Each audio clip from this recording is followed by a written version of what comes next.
Hi, good afternoon. My name's Ron Cato. I'm the Executive Director of the MOA Wellness Center. The acronym is MOA, Mokichi Okada Association. And it's founded after a man who had a lot of struggles in life, twice being told by doctors that he was going to die.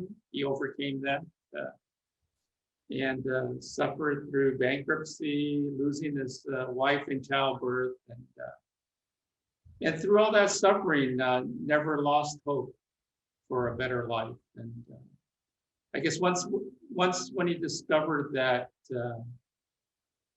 the secret, he just didn't want to keep it to himself and wanted to share how we can always make things better from within ourselves, working to expand that to our families and eventually to our communities in the world. And he had this dream of realizing what he called the world of great bright light.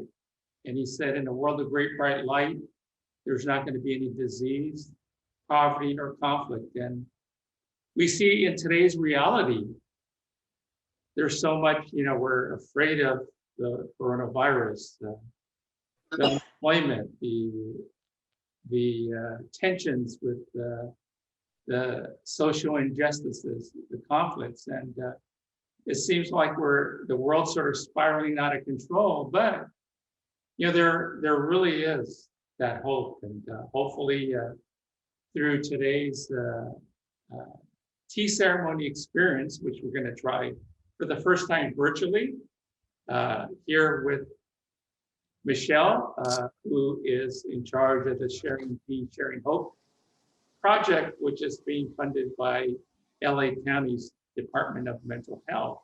We're going to try to present the spirit of the tea ceremony.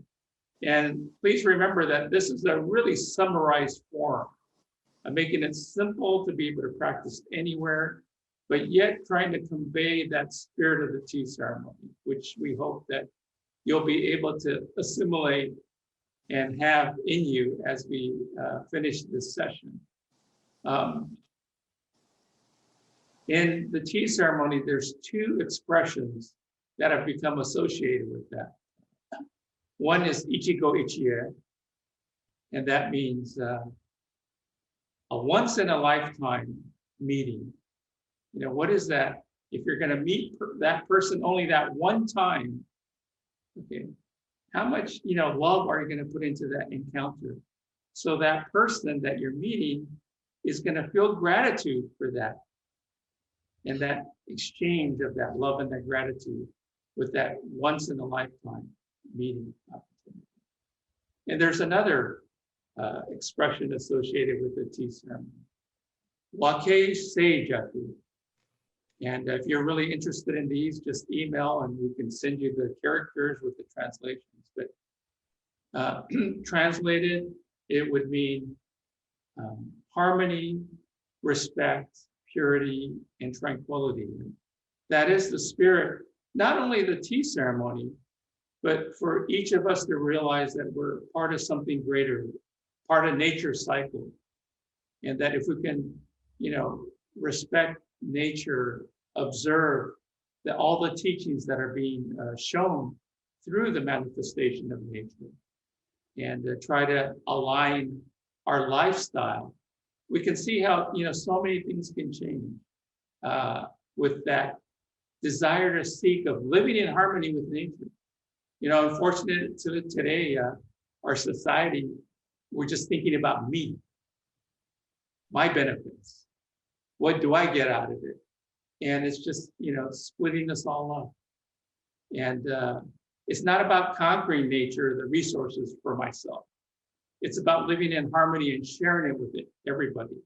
So through the tea ceremony, we'll be able to discover a little bit more about how, as we find that peace within ourselves, that oneness with family, oneness with nature, how that can be a tremendous resource to get through these very trying times.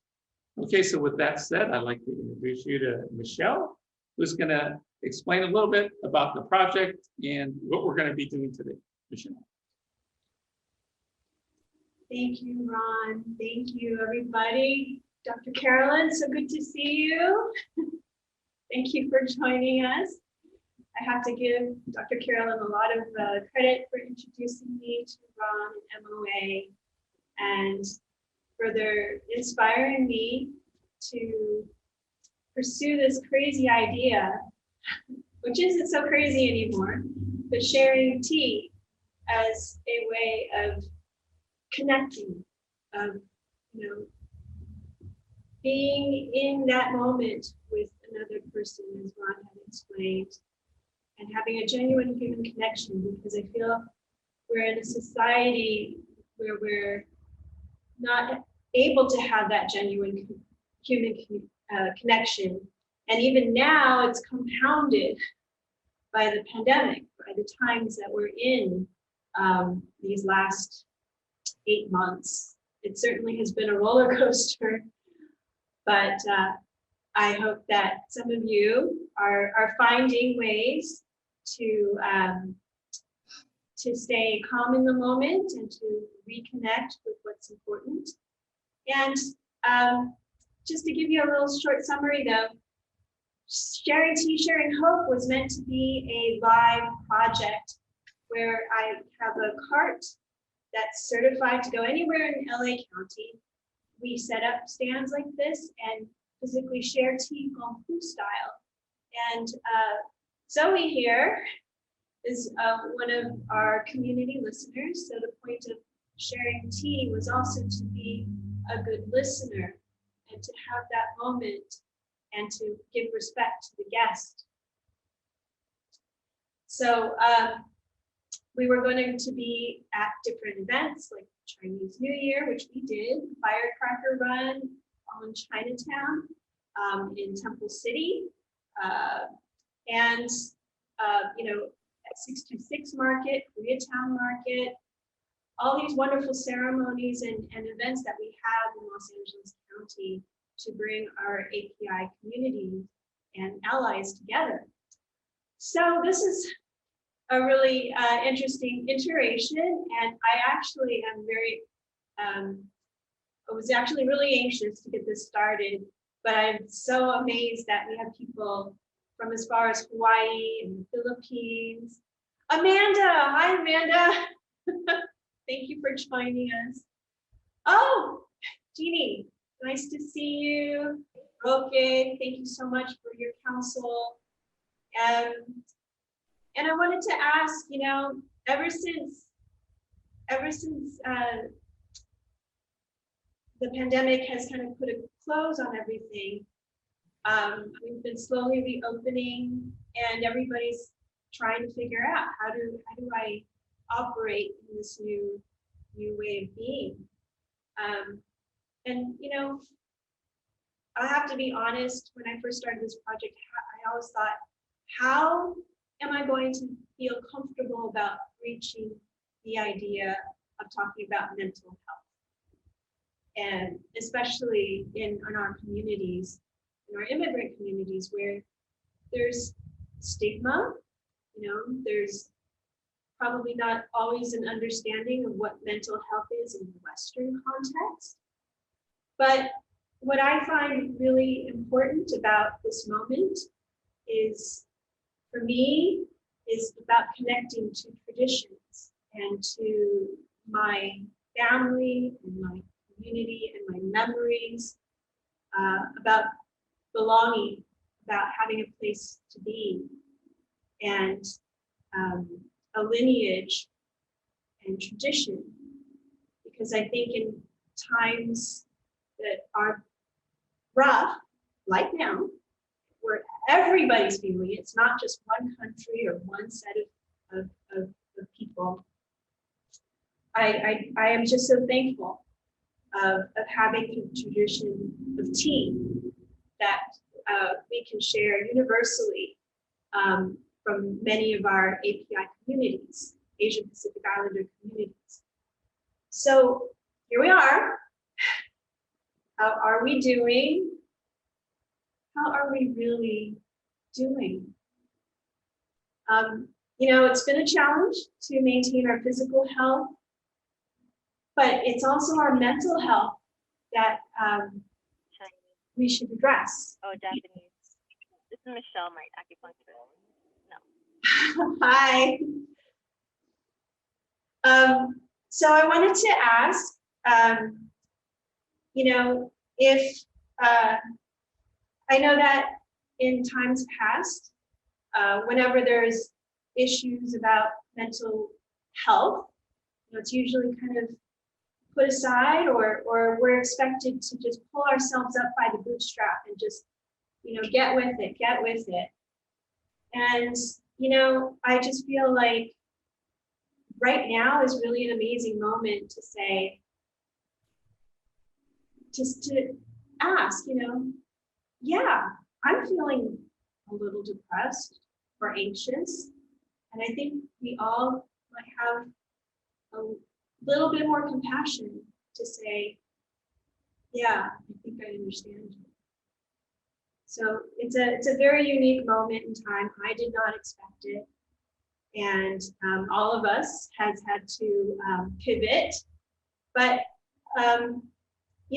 I just wanted to point out, though, that I did all this work to prepare our community listeners to be able to listen, and to listen with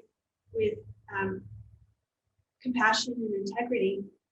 But I also wanted to let people know that there are resources in LA County, and my team have prepared these, it's like 18 pages of resources in LA County, and we have 5 different versions in Chinese, Tagalog, Vietnamese, Korean, and Khmer. So I invite you all to, if you want to get in touch with us, we have the surveys. I hope you had a chance to fill out. If not, we also have the post surveys, which you will be getting. And it's all confidential information. So if you're interested in getting more information, if you're interested in getting a copy of this, we're happy to send it to you or send a link to be able to download. Because right now, I think everybody can use an ear, a compassionate ear. And if you still, have more concerns or issues in a family member that you need addressed, it's perfectly fine to ask for that help, and we can certainly connect you to folks who can help with domestic issues, addiction, or just real, degrees of depression that might need to have a little bit more professional help. And there should be no shame in asking for that at this moment. So I see we have a good little group here, and I wanted to take about 5 minutes to ask if Ma'an, who is our administrator, can you wave at Ma'an? To break us up into small groups. I think we have 1, 2, 3, 4, 5, 6, 7, 8, 9, 10, 11, 12. 14. Okay, great. Break us up into groups of 3, 4, and take 5 minutes. Introduce yourself. Please share what you like to share, things that you like to do before the pandemic, and then what you're doing now to help keep your mind and body healthy. Maybe new wellness practices that you've discovered. And just take a minute per person.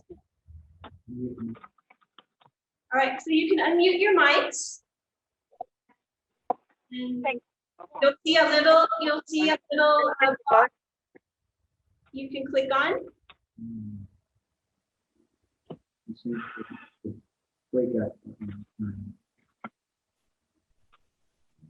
No breakout buttons.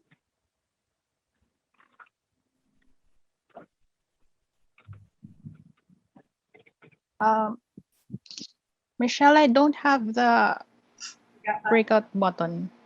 Okay. Do you see it? No? Okay. No, I don't have the breakout room button. You know what? It's a small enough group that maybe we can just do very quickly. Or, you know, I'll just volunteer 1 or 2 people. How's that? Yeah. Let's see, who wants to go first? Zoe. Hi, everyone. Oh. Can you hear me okay? Yeah. Yeah, okay. Perfect. Hi, I'm Zoe. I'm from LA, in the US. I was a student, well, I still am a student, but before COVID, we had like in-person classes and in-person school. And then after COVID, or right now, actually, there's a transition to remote learning. And so that's definitely caused some anxiety with the uncertainty, but it's definitely gotten better now. And I'm very grateful to be here and to meet all of you and meet new people.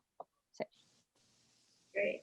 So what's your one wellness practice that you do right now? So right now I've been spending a lot of time with my family, and it's been really grounding and really nice, spending more time at home and with loved ones. Somebody like to go next? Volunteer? Caroline would be raised her hand. She'll be next. Okay. Yeah, so can you hear me? Okay.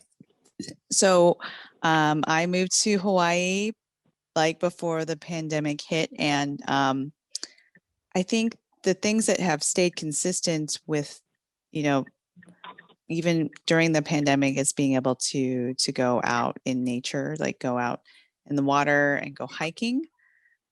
It's more the group gatherings that have been more limited in terms of the number of people you can have, you know, at your house. I think that a lot of people are, especially, you know, right now, like after 8 months of this pandemic, people are, you know, kind of anxious and not that they don't follow the rules, but you know, being able to be together in person.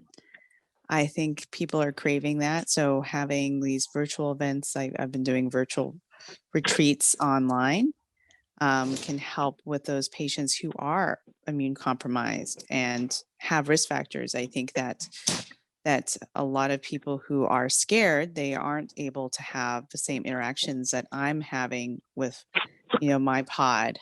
And it's important to maintain that, you know, that sense of community for those who cannot go outside because of their conditions. So I've been supporting those people with, you know, just doing more of a Zoom and as well Zoom retreats as well as Zoom for using for doctor's visits as well. So I've you know, I could see, you know, especially the young people in Hawaii or anywhere wanting to have more direct personal connection with people.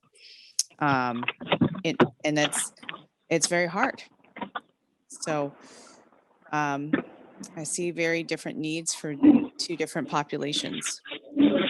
But I'm glad that MOA is, you know, a part of my life because we are still able to do virtual, you know, and in-person tea events with mass. So it's amazing. Thank you. Thank you, Carolyn. One more person? Yes, I'm here. Okay. Would you- Well, I think this is really interesting. What I did before the pandemic, well, I'm retired, so I stay at home. You know, my life changed after I retired, but I do miss the personal contact quite a bit. And I do get frustrated from time to time because, you know, I don't like to be told what to do. You know, I'd like to be able to do what I want and not have to have all these rules, and my instinct is to want to break them every time I can. But I realize that we have to watch out for each other and we have to be mindful of each other. And other than that, actually, since the pandemic, I've been on a diet. I've lost weight. I'm doing much better physically than I was before the pandemic. So, you have to look at the positives in a negative situation and do the best you can with what you've got. And that's what I have done. And that's it. And I'm glad to be here with this group. Ron sent me this email today and I decided why not try it? Because, I'd love to volunteer and to help out if you guys need any help. Okay. So, Thank you, Linda. That's really kind of you. We will definitely enlist you. okay. Thank you for having me. Yes, yes, yes. And David Wong says spending more time in nature because you guys can't see the chat. Oh, that's right. David Wong says spending time in nature. That is absolutely something that I love doing too. And I'm very thankful to be living in a beautiful place like Southern California where we can do that in December and January. So one of the things though that I think is also wonderful about spending time in nature is for me, I'm a physician of Chinese medicine, is appreciating herbs. And I've been so lucky to study with Dr. Jim Adams and learning Chumash medicine, so the herbs of this region. And I just feel like I'm in Avatar and I'm like, oh my gosh, that plant is alive. That plant can do this, that plant can do that. And it's all around me. So, one of the things, or one of the very first herbs that I was introduced to is Camellia sinensis. This is tea. And so this brings me back to the reason why we're here, why I love being here at MOA so much. Is the tea ceremony is a wonderful way to connect to nature. And we can do it right in our living rooms. So Ron, would you like to tell us more about it? Okay, so as I explained at the very beginning, this is a very simplified version. Normally, the host would sit off to the side. You can see the alcove, you can see that flower there. In that alcove beyond that is the calligraphy. But the guest would be seated facing the alcove, and the host would prepare from early in the morning, getting the freshest water from the spring, cutting flowers of the season, selecting an art piece or a painting that their guests would enjoy viewing, even preparing, selecting the bowl that would bring happiness to their guests at that moment. And as I said, it's that feeling of that once in an opportunity moment. And you might never see that person again.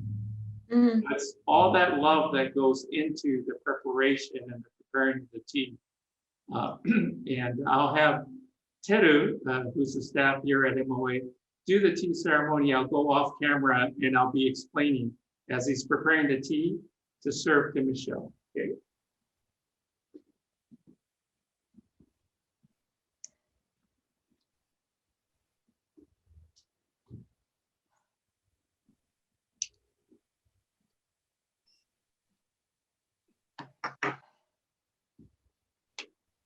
So, yeah, observe well how he's preparing to make the tea.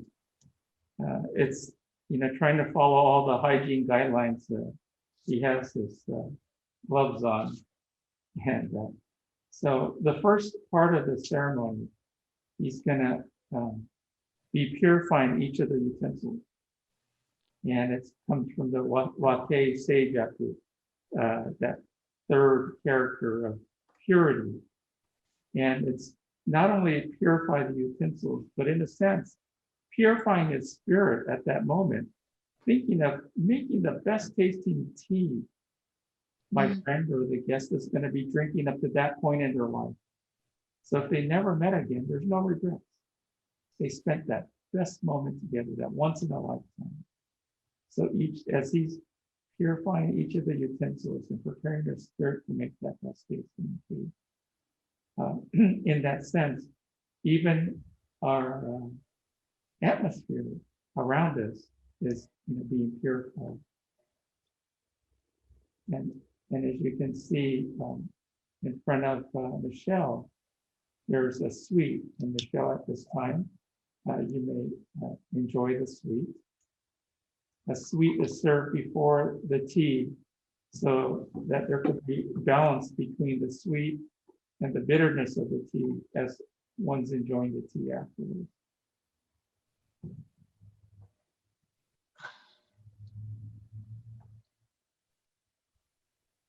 Normally the guest would sit right in front, but because of the 6 feet protocol, we have Michelle 6 feet away off to the side.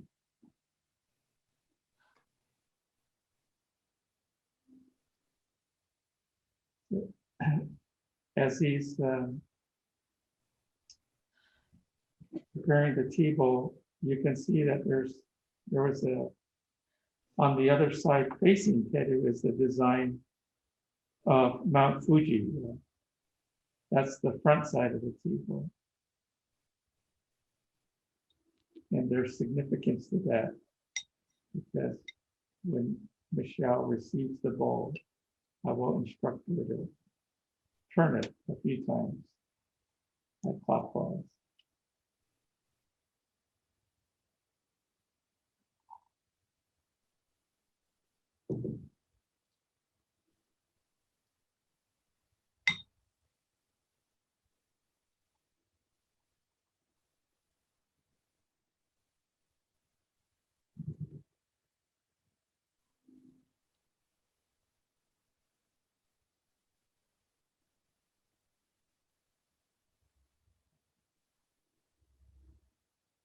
So the tea bowl is going to be served with the main design facing, just stay there. It's going to be placed in front of her. She's going to pick that up with her right hand and place it on her left palm. And you're going to turn it 2 or 3 times clockwise to the left. And you forgot to take off your mask, so it's going to be a little difficult. Okay. And then you would slowly, drink the tea at your own pace. And when you finish drinking, then you would turn the bowl again counterclockwise so that main design is kind of in front of you. And the reason why you turn the bowl is then you can enjoy viewing the bowl after you have the tea without having that lip mark right above that design, because you turn the bowl, it's off to the side. And you can see, wow, the host had selected this bowl. This one has a design of Mount Fuji.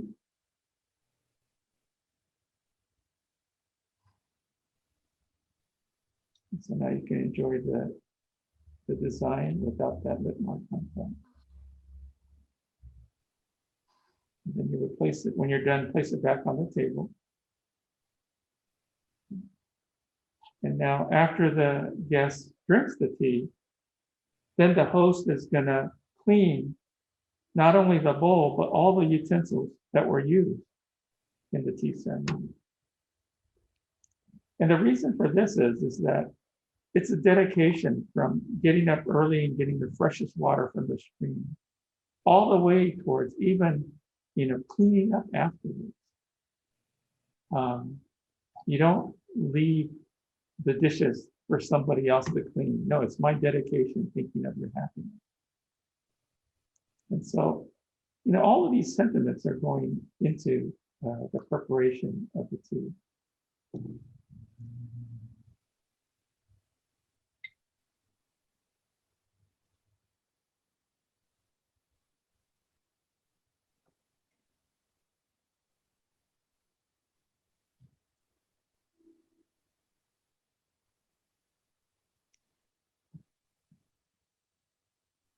And as he's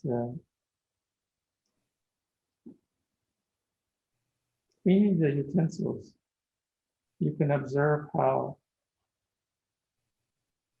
they're going to be done in a way, and the utensils are all going to return to the original position on the tray.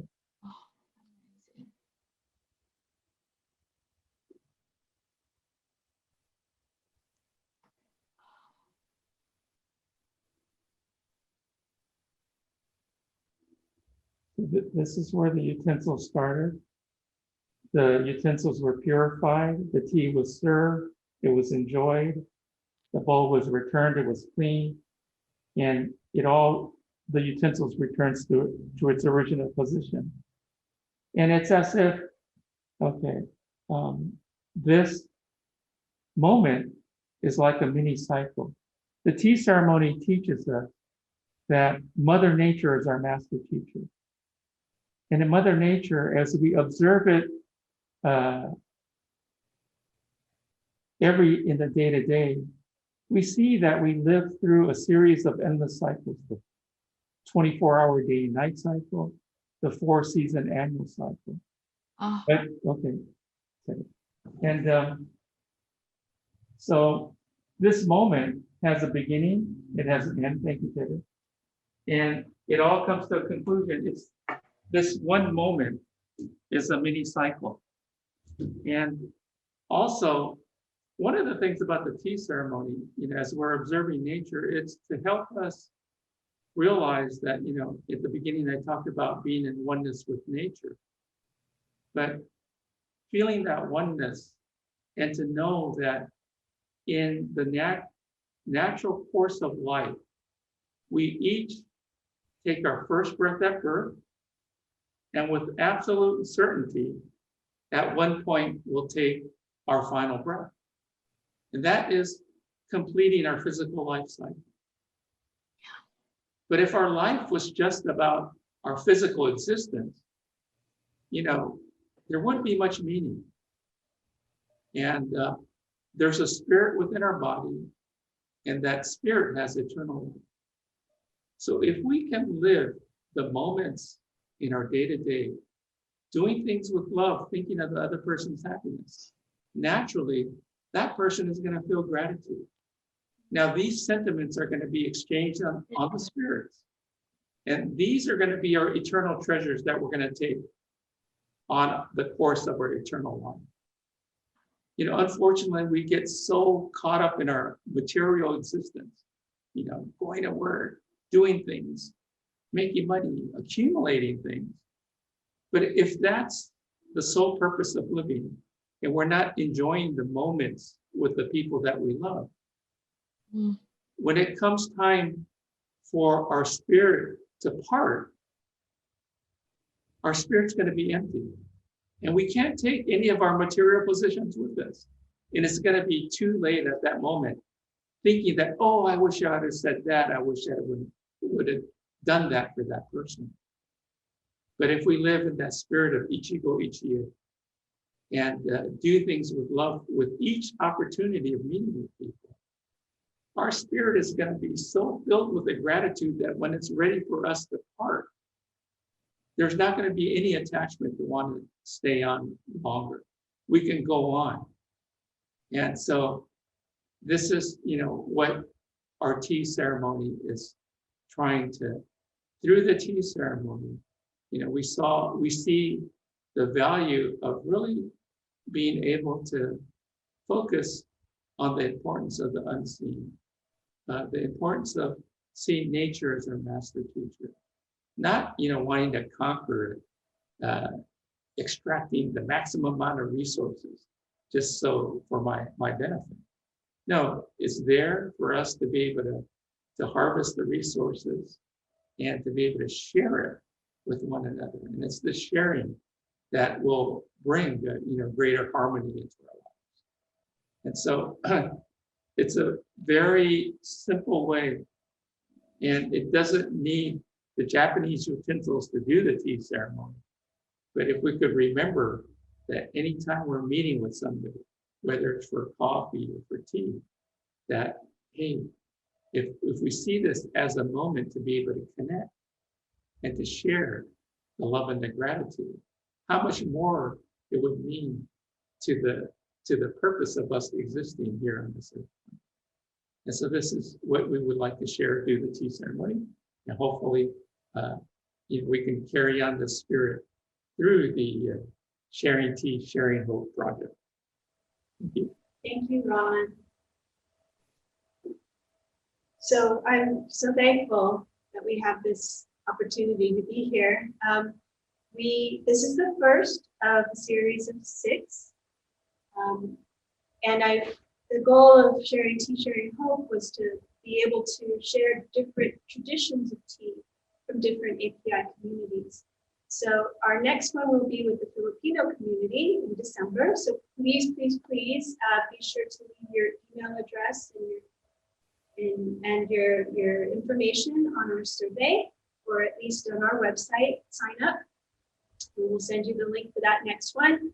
And if we can if we get your request within the beginning, first week before the actual event, we'll send you an actual sample of the tea to actually be able to share at the same time during the next event. So that's the goal for the next 4 or 5 events. And so again, please be sure to fill out the survey so we can get that all rolling. And just wanted to ask, I came here because, or I just wanted to say, I came here because I loved learning about the tea ceremony, but there's quite a few other modalities that MOA uses to help heal mind, body, and soul.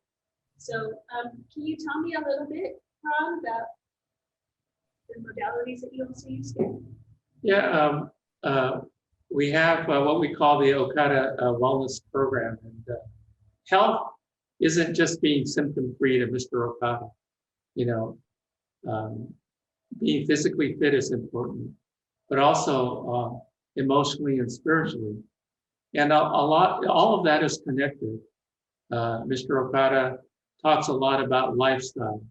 If we're just don't care about the things that we eat or the things that we're doing, naturally it's going to be reflecting on our physical health. But what we do here, we do the tea ceremony. We also do flower therapy. It's to connect people by bringing flowers into their homes and feeling that oneness with nature. We do energy healing. And basically energy healing, it's to help clear the clouding on our spirit. And the reason that is important, as Mr. Okada says, is, our body, it's like a very fine-tuned machine, and it's trying to tell us how we should keep it healthy. But unlike a car, we don't have that dashboard with lights flashing saying, oh, the oil's getting low. The body's telling us things, but we just don't listen to it. So, for example, before we're thirsty, our body's telling us we're thirsty. We normally drink water when we're thirsty, but it's almost the equivalent of letting your gas tank go empty before you look for a gas station. It's so much more trouble for the body to rehydrate and to get it going. And there's certain things that we eat that aren't healthy. And our body's trying to tell us that through the different symptoms.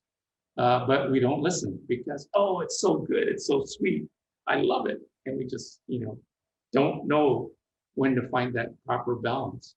And as long as, our body has that clouding, it's really difficult to be in tune with what is the Spirit's trying to tell us, the clarity, not having that clarity. And a lot of health depends on lifestyle.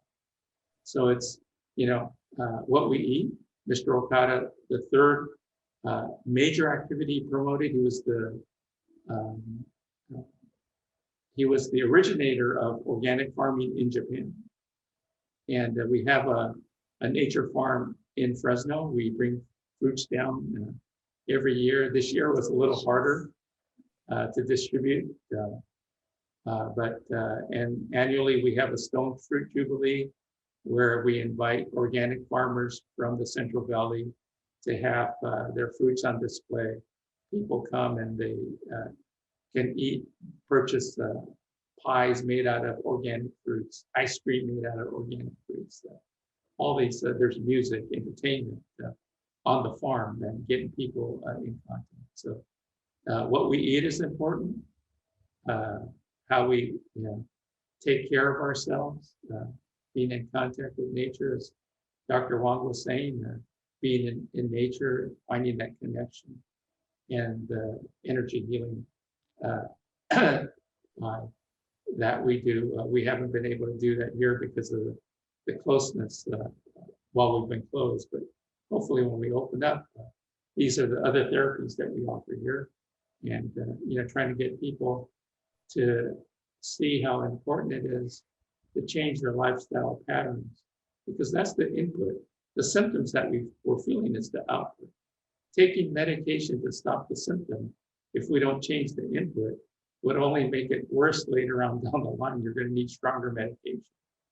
But if we start changing the input, our lifestyle patterns, then that output, those symptoms should naturally go away. And being in touch with nature is done. Absolutely, nice. I agree with that. I've taken some time to get on the bike, hike more, garden, and it's been very, very helpful. And as a physician myself, I completely agree with the philosophy. You can't wait to fill up your gas tank. And, you don't want to be running on empty. You just have to all the time just keep that middle balance, and the best medicine for any kind of disease is to prevent it. So what I really enjoy though too is learning about flower therapy and tea therapy, which are traditions in Japan that makes me feel very connected, because I know there's things in my ancestry and Chinese history also enjoying tea. Can you tell me a little bit about one of the things that I thought was actually interesting, I wanted to ask you, is art, imagery. I found out about this little image of called Amabi. Do you know about it? I think it'd be good if you could explain a little bit about it. Okay. Well, one of the things that I enjoy is art and mythology. So when I was a kid, I used to love reading all about Greek and Roman mythology. And so last time I spoke to my niece, she's 10 and she loves Pokemon. How many of y'all have nieces and nephews or kids all into Pokemon still? It's amazing. I'm still into it. All right. My favorite character, Psyduck. Well, I was so amazed to learn about Pokemon being a kind of based on mythological creatures called yokai in Japanese mythology, and similar in Chinese mythology. There's creatures from the Shanghai Jade, which are these fantastical creatures. Anyway, I think what was really interesting to me about researching last time that big epidemic happened in Japan, well, actually during the time of cholera in the 1850s, there was a story of mysterious blue light in the ocean. And one of the officials of the town decided to go and investigate it.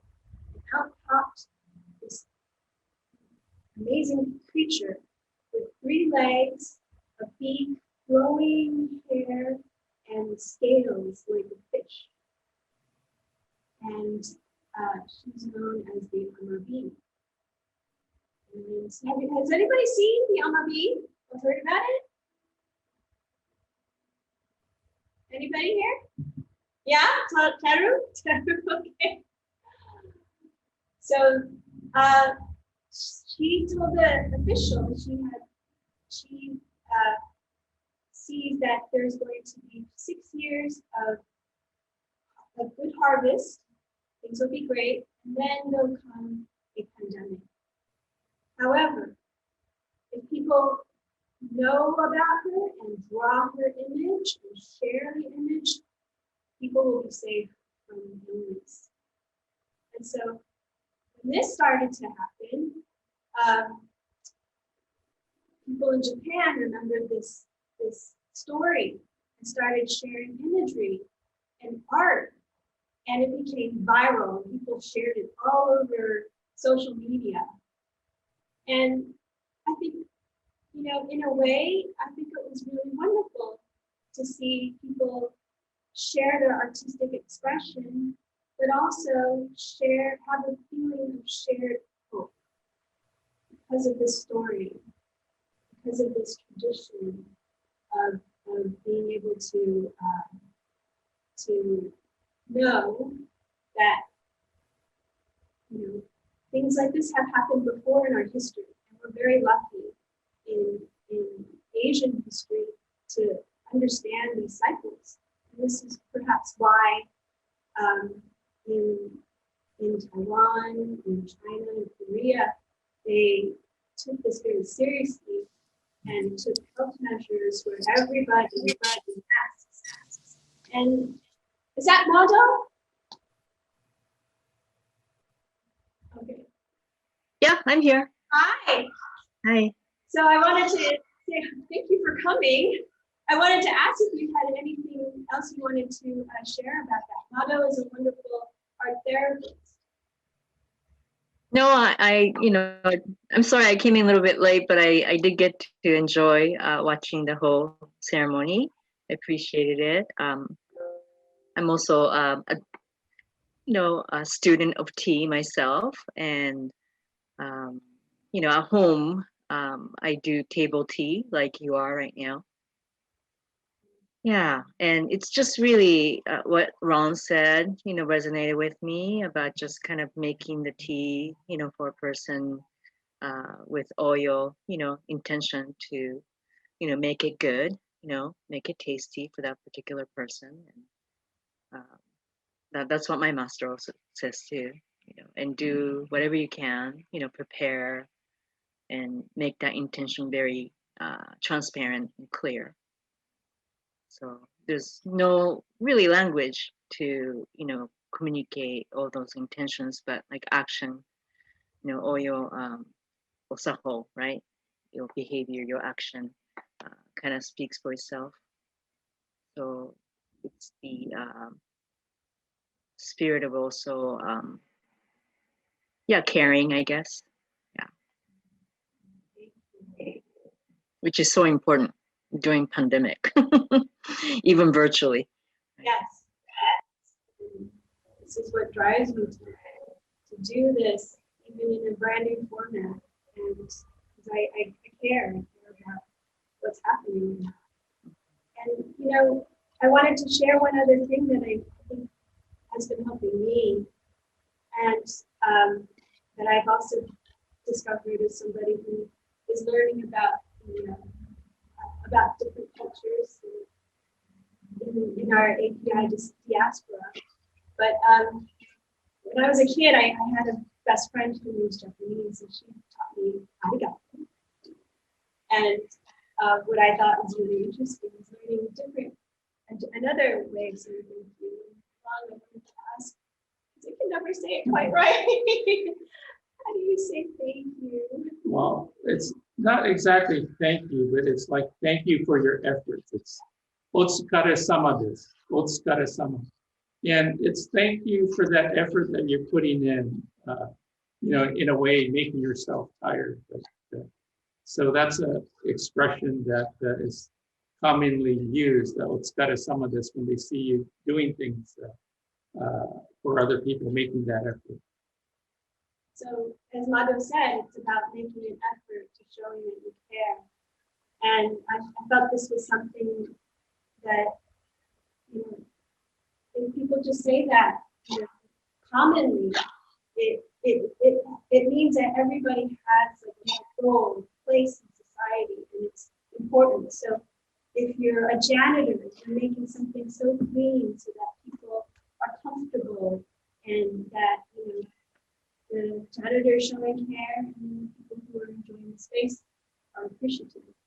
If you're a teacher, you're putting your effort into the next generation. And that is a really important role. And, you know, just to hear thank you for your effort is something that really, really resonated with me. So I wanted to share a little video that I thought really just got my goat, because I just really appreciate seeing this. And, you know, I think being in gratitude is really something that we all can practice on our own and with friends and family, because it really helps elevate and put things into perspective about this present moment. Can you share that video, Brian?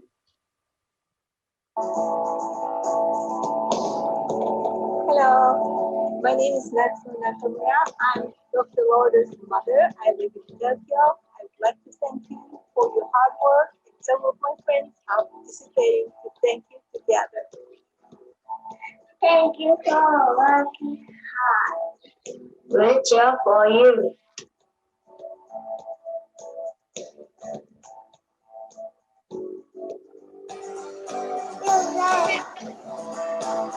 Thank you for your hard work. Sending lots of love from Japan. Thank you. Thank you. Thank you.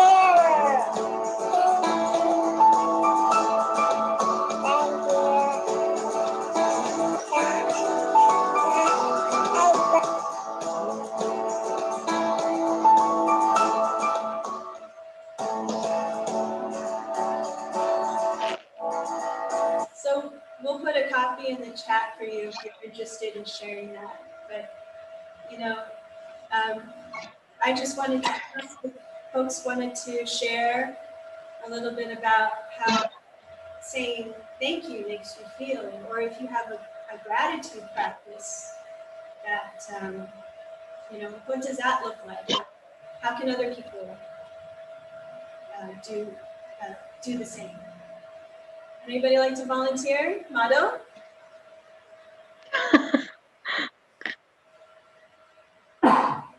Okay.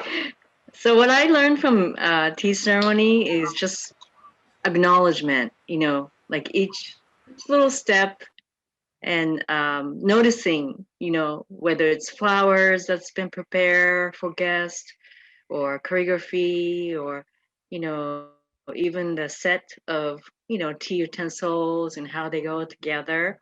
There's a lot of intention behind it, and there's a lot of you know, omotenashi is what Japanese people say. You know, it's just sort of a spirit of like hosting, and, you know, it's not just for entertainment, but it's, you know, it's coming from like your heart, you know, to do the best, you know, that you can, and the guest acknowledges and thanks throughout, you know.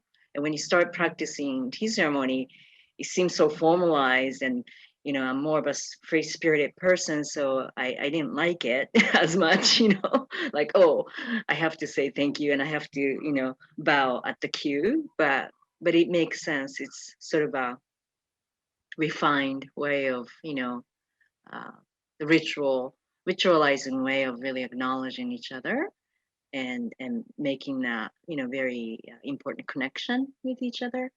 So I like that, and I miss it, you know, when I can't go. We'll come to our next ceremony. Anybody else like to share what they do for a gratitude practice? One of the things that I started doing was journaling and just writing down just 3 things that I'm thankful for that particular day, whether that be just having a really great meal the night before, or fuzziness of my cat. Having neighbors who are willing to do a social distance little Thanksgiving giveaway for plates of food. Because we wanted to cook for people. So I'm very thankful for that. And, you know, I wanted to say that disease is always part of life. And I think at this moment, I'm very thankful that we have the technology to be together like this and to share ideas and to share this moment through our tea and through our voice, through our presence. And, you know, I wanted to say thank you also to all the people who are keeping the lights on, the food coming to our table, coming to our grocery stores, the essential workers. This morning, I found out, I don't know, not everybody here is in LA, but I found out that we're going to go into another quarantine time. So, you know, I wanted to invite folks, if you wanted to stay for another 5-10 minutes. I think this is an important time, not only to stay in and to be grateful, but to also show respect for our healthcare workers. My mother was a nurse in the ER, and they are certainly seeing a lot more people. I have a couple of doctor friends here, and you know, if we can all, in my opinion, if we can all do something to help the workers, I just wanted to let them know thank you. So if you wanted to stay 10 more minutes, we're going to, for people who are interested, can stay on Zoom, and we'll do a little video where you can just say thank you to the workers, just the way that the children and the families did in the video. But I also wanted to. You could turn on the video. Right? Yeah. So you'd have to turn on your video so people can see your faces if you'd like to. But before we go, I wanted to ask that folks fill out the survey that I will email to you. Please leave, if we don't have your email, please leave it in the chat. Again, this information is confidential, and we'll have trained volunteers reach out if you had more questions, especially if you wanted resources about how to talk to a therapist, or how to access resources for, if you're experiencing addiction, or if you're experiencing, deep thoughts about suicide, or just a lot of anxiety. Please, it's such an important time, and I want to let you know that we're really thinking of you. And you get on our emailing list and reach out to your friends and family. We'll have you. You'll be able to join our future events. Be able to request care packages. We can take the care packages with tea together, so we can have tea physically together. And and then there's opportunity to win a $100 gift card for folks who live in LA County and fill out the surveys. So the next one we're planning for December 17th. It's with the Filipino community. So I'm very excited about that. And wanted to just, if you have any parting thoughts, Ron, to share? I know it's really, different, a new reality, and it's hard. And one of the things, I guess, that'll help is being able to find a sense of family or community, and it doesn't have to be blood relatives, but with people that are close to us. So, and that can really help us at these times. And as you were saying, um, that gratitude. We have that choice basically in our day-to-day of being grateful or being complaintive. It's our choice. And if we see that more than 50% of our thoughts and feelings are becoming negative, we've got to be able to feel that, hey, there's things that are greater around us, and try to find that gratitude in the day-to-day. And it's so hard, but and since this is about the Japanese culture, they've gone through like man-made disasters that wiped out in a blink of an eye 80,000 people through the atomic bomb, and the aftermath, that numbers that passed away more than double. Also, 9 years ago, there was that tsunami that once again, in the blink of an eye, took out villages and just off the map, and more than 10,000 people passed on, and to get over that, and for that culture to be able to rebound and come back to where it is, it's all about being able to think about helping those around us, and not just being so concerned of, oh, I need the help. And so I think right, we can all get through this together, and you have our contacts. If we here at the MOA Wellness Center could be of any help, please let us know. We'll see what we can do. We've outreached in our communities with food banks, not only helping to distribute food, but to give out flowers as well to the people. We're helping out with the toy drive with the police department that's nearby. And we're here to be of service. And not only to the community, but to you as individuals too. So if you'd like to outreach, even though we are closed to the public, we do still function in reaching out. So thank you. Thank you so much. I'm so grateful for you all attending. And if you'd like to stay, please let me know. Thank you to Grant. He's been our wonderful engineer here. And whatever you like to add in for our thank you video to medical workers, just please stay. And if not, we'll see you next time. Thank you so much. Bye.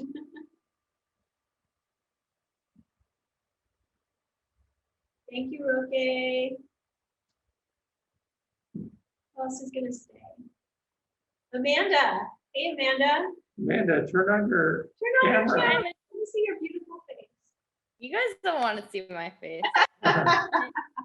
Oh, that's the tape. Oh. Hi. Hi. It kind of makes a difference. It's nice. Oh, okay. How are you guys doing? That was really beautiful. Oh, thank you. You have no idea. Do you want to say something to our frontline workers and thank them so we can put together a video? Yes. So just thank you. Yes. Okay. At any time, just do it. Yes. Okay. Thank you.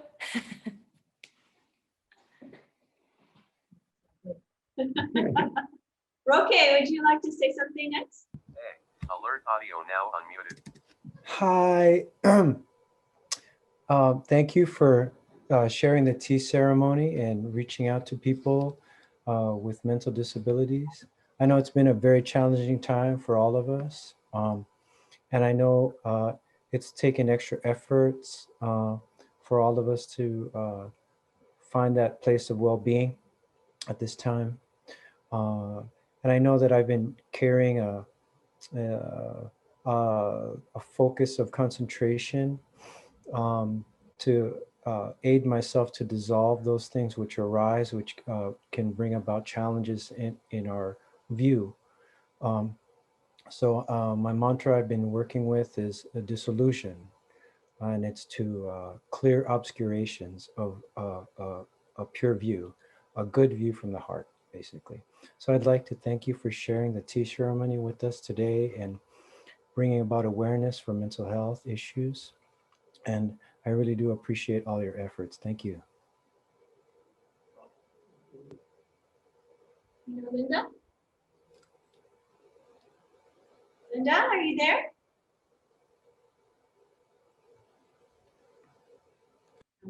Zoe? Hello. Thank you first to both Michelle and Ron. I think the tier ceremony was really wonderful. I didn't know what to expect at first since it was virtual, but I really liked that it was sort of like guided with a step by step, and I thought that was really, really wonderful. Thank you to the healthcare workers. Thank you for all your, not just healthcare workers, all the essential workers. Thank you for your hard work and dedication at keeping everything running. Who else is left? Who's that in the little box? That little symbol? Dr. Candido. Hi, everyone. Thank you so much, Michelle, for organizing. I love the concept of virtual tea, and I think especially because of all the mental health issues with people suffering from anxiety and depression, being able to connect with people virtually, especially those who are immune compromised. This is a really, supportive way to reach out to people in every community. And I love that you're showcasing all the different ways that each community can share and experience the tea. I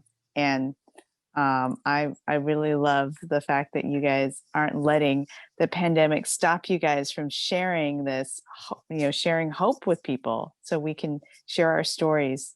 And next time we should, I didn't send it out earlier, but MOA Hawaii, we can have virtually join you guys and maybe have a joint thing together. Yeah. I just sent it out an hour before our actual tea ceremony, but yeah, we would love to, I think, have more events to reach out to the elderly community in both states, because they're lacking in social interaction. I think that everyone needs it. So we're simulcasting on Facebook, so hopefully it'll make it easier for people to see and to join next time. Yes, for sure. And thank you, Michelle, for organizing this, and Ron for providing the space to host the tea virtually. And thank you to you, healthcare worker.